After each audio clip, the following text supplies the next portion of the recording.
Hello दोस्तों, आप सभी का स्वागत है मेरे यूट्यूब चैनल गौरव जंगड़ा इंश्योरेंस एडवाइज़र में। दोस्तों आज हम बात करेंगे LIC के कन्यादान पॉलिसी की और डाक खाने की पोस्ट ऑफिस की कन्या समृद्धि योजना के बारे में। जानेंगे इन दोनों के बारे में विस्तार से, क्या क्या इनमें अंतर है और कैसे कितनी उम्र से ये पॉलिसी स्टार्ट होती है, इन सब के बारे में आज हम विस्तार से बात करेंगे। तो आइए वीडियो को शुरू करते हैं। वीडियो को शुरू करने से पहले दोस्तों, अगर आपने हमारे चैनल को लाइक और सब्सक्राइब नहीं किया तो आप हमारे चैनल को लाइक सब्सक्राइब कर लें। चैनल पर नए हो तो चैनल को सब्सक्राइब जरूर करें दोस्तों। तो आइए वीडियो को शुरू करते हैं दोस्तों। पोस्ट ऑफिस की जो कन्या समृद्धि योजना है दोस्तों और LIC कन्यादान पॉलिसी है, इनके बारे में आज हम अंतर बताएंगे। क्या क्या इनमें अंतर है, क्या क्या इन दोनों की खास बात है, इन सब के बारे में आज हम डिटेल से बात करते हैं दोस्तों, ठीक है ना। तो पोस्ट ऑफिस की कन्या समृद्धि योजना के बारे में बात करी जाए तो उसमें एज का क्राइटेरिया है दोस्तों 1 साल की गुड़िया से लेकर 10 साल की गुड़िया तक, ठीक है ना। मतलब 1 साल की लड़की से लेकर 10 साल की लड़की तक पोस्ट ऑफिस की कन्या योजना आप खुलवा सकते हो। अगर LIC की बात करें तो उसमें 18 साल से लेकर 50 साल तक LIC में जो कन्यादान पॉलिसी है वो उसके पिता के नाम पर खुलती है, जिसकी एज लिमिट है दोस्तों 18 साल से लेकर 50 साल तक। सिटीजन की बात करें तो दोस्तों पोस्ट ऑफिस में भारत का नागरिक होना चाहिए, वही इस पॉलिसी को ले सकता है। लेकिन LIC कन्यादान पॉलिसी में ऐसा कोई रूल नहीं है, इसको बाहरी आदमी भी ले सकता है। जो NRI होते हैं ना, वो भी इसको ले सकते हैं। अगर हम तीसरे पॉइंट की बात करें पर्सन की, तो जो डाक खाने की कन्या समृद्धि योजना है वो केवल गर्ल के लिए है, वह लड़की ही इस पॉलिसी को ले सकती है। लेकिन जो LIC कन्यादान पॉलिसी है वो लड़की और लड़का दोनों के लिए अवेलेबल है। इसमें कोई ऐसा रूल नहीं है कि लड़की इस पॉलिसी को ले सकती है, लड़की या लड़का दोनों ले सकते हैं। ये LIC कन्यादान पॉलिसी लड़की के पेरेंट के नाम पे खोली जाती है दोस्तों, ठीक है ना। अगर हम बात करें लिमिट की दोस्तों, रुपये की लिमिट की, तो जो डाक खाने की कन्या समृद्धि योजना है उसमें कम से कम 250 रुपये आपको डिपॉजिट करवाने होंगे और मैक्सिमम 1.5 लाख रुपये साल के, ठीक है ना। मिनिमम 250, मैक्सिमम 1.5 लाख रुपये 1 साल के। अगर हम LIC की रुपये की लिमिट की बात करें तो मिनिमम 400 रुपये है दोस्तों, मैक्सिमम की कोई लिमिट नहीं है। मैक्सिमम आप कितना ही डिपॉजिट करवा सकते हो 1 साल में, ऐसा कुछ इसमें क्राइटेरिया नहीं है, ठीक है ना। अब हम बात करते हैं अवधि के बारे में दोस्तों। जो डाक खाने की कन्या समृद्धि योजना है वो 21 साल में मैच्योर हो जाती है दोस्तों। 21 साल में लड़की को पेमेंट मिल जाती है।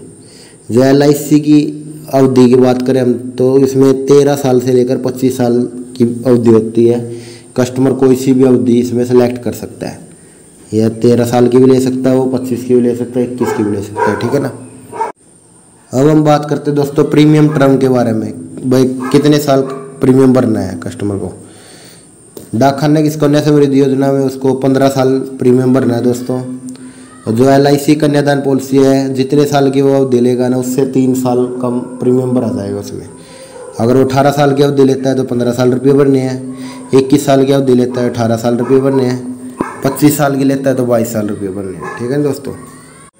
अगर पॉलिसी होल्डर के बारे में बात करी जाए तो डाक खाने की कन्या समृद्धि योजना लड़की के नाम पे खुलती है, लड़की उसमें पॉलिसी होल्डर होती है। डॉक्यूमेंट भी लड़की के ही लगते हैं दोस्तों सारे, ठीक है ना। चाहे वो बर्थ सर्टिफिकेट हो या उसका बेबी आधार कार्ड हो, सारे डॉक्यूमेंट गर्ल्स के ही लगेंगे। लेकिन जो LIC कन्यादान पॉलिसी है वो LIC गर्ल्स के पेरेंट के नाम पे खुलती है, तो उसमें सारे डॉक्यूमेंट उसके पेरेंट के लगते हैं दोस्तों, ठीक है ना। अगर लोन के बारे में बात करी जाए दोस्तों तो डाक खाने की कन्या समृद्धि योजना में आप लोन नहीं ले सकते, पॉलिसी पे कोई लोन की सुविधा नहीं है। अब हम बात करते हैं LIC कन्यादान पॉलिसी में, तो LIC कन्यादान पॉलिसी में आप लोन ले सकते हो, ठीक है ना। 2 साल के बाद आपको लोन मिल जाएगा।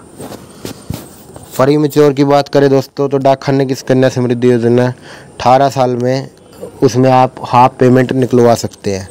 जब आपको लड़की की पढ़ाई के लिए रुपया लगाना हो या उसकी शादी के लिए रुपया लगाना हो तो उसी कंडीशन में आपको हाफ पेमेंट मिल जाती है। LIC में आपको लोन मिल जाएगा दोस्तों, मैंने कहा था कि 2 साल के बाद आप लोन ले सकते हो उन रुपये पे। अगर आपको 18 साल में भी ज़रूरत पड़ती है रुपये की तो आप पॉलिसी पे लोन ले सकते हो, ठीक है ना।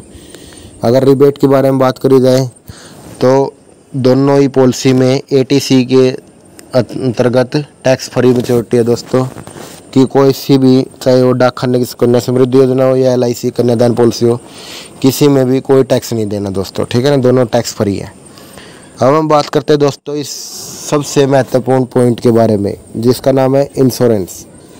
जो डाक खाने की कन्या समृद्धि योजना है दोस्तों, उसमें फादर के लिए कोई रिस्क कवर नहीं है, ठीक है ना। LIC में रिस्क कवर है दोस्तों, जितने का आप समय छोड़ लोगे उसका 10% गारंटीड पेंशन भी है और मैच्योरिटी भी है, प्लस समय छोड़ भी है। लेकिन जो डाक खाने की कन्या समृद्धि योजना है दोस्तों, अगर मान लेते हैं हम उसमें किसी के साथ 5 साल बाद कुछ हो गया, 5 साल के बाद लड़की के पेरेंट के साथ कुछ मिस हैपनिंग हो गई, तो डाक खाने की कन्या समृद्धि योजना में ये है, जितने रुपये उस पेरेंट ने भरे हैं 5 साल में, जितना रुपया उसके पेरेंट का जा लिया है प्लस इंटरेस्ट, वो उसको दोस्तों 21 साल बाद मिलेगा। जब उसकी पॉलिसी पूरी हो जाएगी तब उस लड़की को वो रुपया मिलेगा। अगर वो बीच में रुपया लेती है तो बीच में भी अवेलेबल है उसके लिए, लेकिन वो उसका इंटरेस्ट वहीं फुल स्टॉप हो जाएगा। मान लीजिए किसी के साथ 5 साल में डेथ हो गई किसी पेरेंट की, तो लड़की के पास 2 ऑप्शन है, या तो उस पॉलिसी को चालू रखे, पॉलिसी को चालू रखेगी तो वही इंटरेस्ट उसको मिलता रहेगा। लेकिन अगर पॉलिसी को चालू नहीं रखती, वहीं पर फोरक्लोज करती है, तो जितना उसके रुपये का इंटरेस्ट बना हुआ है वो उसको मिल जाएगा लड़की को, फिर उसकी वो स्कीम बंद हो जाएगी। उसका डिपॉजिट अमाउंट प्लस इंटरेस्ट वही चीज़ मिलेगी दोस्तों, बाकी इसमें कुछ नहीं मिलेगा। ना कोई मुआवजे का ऐलान है, ना ही कोई रिस्क कवर की सुविधा है, कुछ भी नहीं है दोस्तों इसमें, ठीक है ना। लेकिन अब हम बात करते हैं LIC कन्यादान पॉलिसी में। LIC कन्यादान पॉलिसी में अगर किसी के साथ 5 साल के बाद हैपनिंग हो जाती है, मिस हैपनिंग हो जाती है पेरेंट के साथ, तो जितने का उसका बीमा है दोस्तों समय सोड, वो उसको मिलेगा, प्लस उसकी 10%, जितने का उन्हें बीमा लिया था समय सोड का 10%, वो पेंशन उसको जब तक उसका बीमा पूरा नहीं होता तब तक मिलती रहेगी, और लास्ट में उसको मैच्योरिटी भी मिलेगी दोस्तों, ठीक है ना। ये सारे प्रावधान LIC कन्यादान पॉलिसी में है दोस्तों, ठीक है ना। अब हम दोस्तों एक एग्जाम्पल के रूप में इस दोनों पॉलिसी को समझते हैं, ठीक है ना। मान लीजिए आपने डाक खाने की कन्या समृद्धि योजना में 1000 रुपये जमा करवाए। 1 साल की लड़की है कोई, जिसका नाम नेहा है, उसने डाक खाने की कन्या समृद्धि योजना में अपना अकाउंट ओपन करवाया। वो 1000 रुपये मंथली डिपॉजिट करवाती है, ठीक है ना। अवधि ले लिया हमने 21 साल, 15 साल उसको रुपये भरने हैं, टोटल रुपया भरा जाएगा 1,80,000। जब मैच्योरिटी आएगी दोस्तों, तो मैच्योरिटी आएगी 5,54,000। ये आज के इंटरेस्ट के अकॉर्डिंग है दोस्तों मैच्योरिटी। जो 2024 का कन्या समृद्धि योजना का इंटरेस्ट है आज, वो 8.2% का है। लेकिन इसके इंटरेस्ट रेट पे भी बहुत सारे क्वेश्चन मार्क है दोस्तों। जो गवर्नमेंट है वो हर तीसरे महीने बाद अपना इंटरेस्ट रेट डिक्लेयर करती है इस कन्या समृद्धि योजना में। जब इस कन्या समृद्धि योजना 2015 में स्टार्ट हुई थी, तब इसका इंटरेस्ट रेट था 9.1। बीच में रेट भी बढ़ा भी है, लेकिन उसके बाद आप देखोगे ये रेट डाउन पे डाउन आ रहा है।